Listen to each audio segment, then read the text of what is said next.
que é a tal miragem vermelha que eu falei no vídeo passado? É um Charmander no meio do deserto? É o espectro do comunismo? Não. Bora entender?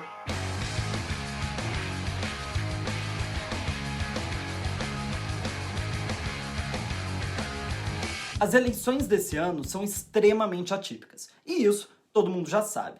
A pandemia mudou tudo. As convenções, os comícios, até mesmo a votação. Como vocês já sabem, diversos estados americanos já permitiam a votação por correio antes mesmo da pandemia. Em alguns casos, diga-se de passagem, a votação por correio já era até um método principal, como em Washington, Oregon, Colorado e no Havaí. Mas esse ano, o número de pessoas que pretendem votar por carta aumentou e muito nacionalmente. Para se ter uma ideia, em 2016, aproximadamente 25% dos americanos que votaram por correio. Pouco mais de 33 milhões de cédulas. Em abril, a NBC e o Wall Street Journal fizeram uma pesquisa na qual perguntaram para os americanos o que eles achavam de uma reforma eleitoral a nível nacional que permitisse que qualquer pessoa pudesse votar pelo correio. 58% dos entrevistados foram favoráveis e outros 9% especificamente nesse ano, graças à pandemia.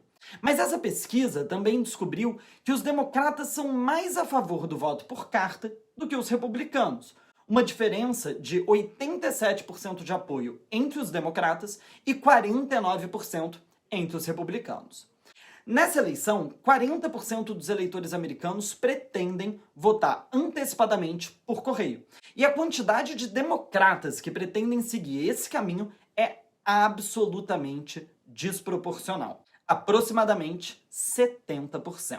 Josh Mendelson, o CEO de uma empresa de dados ligada a Michael Bloomberg, que é um democrata, afirma que essa disparidade pode nos levar ao que ele chama de Red Mirage, ou miragem vermelha.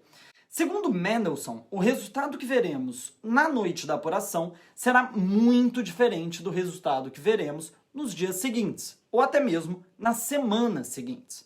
The reason we talk about a red mirage is, in fact, because we believe that on election night we are going to see Donald Trump in a stronger position than the reality actually is. We are sounding an alarm and saying that this is a very real possibility, that the data is going to show on election night an incredible victory for Donald Trump. E o motivo é simples. As cédulas enviadas por correio demoram mais para serem contadas. E elas tendem a ser majoritariamente cédulas de Joe Biden.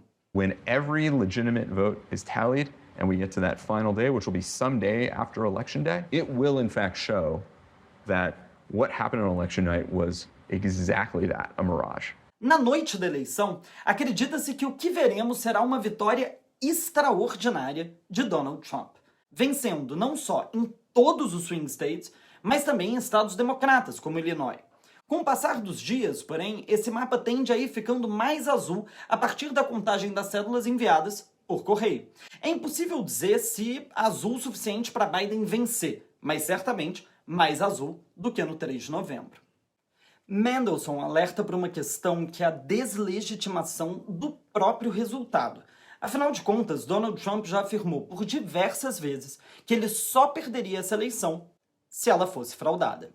Make sure your vote gets counted. Make sure, because the only way we're going to lose this election is if the election is rigged. Remember that.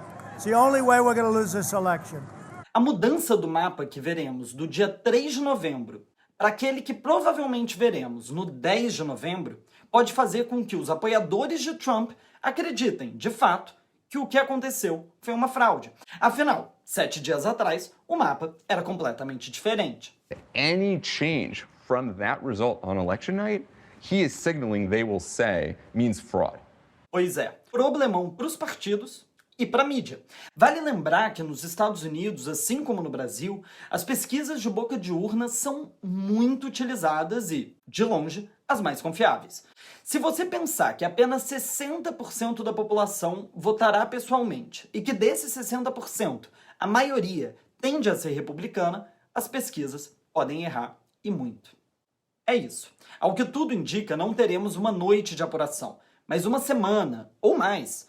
Mas até lá, também tem muita água para correr. Os democratas, por exemplo, estão tentando fazer com que os estados comecem a apuração dos votos por correio com mais antecedência, antes mesmo do dia 3. Mas não tem nada certo ainda. Veremos.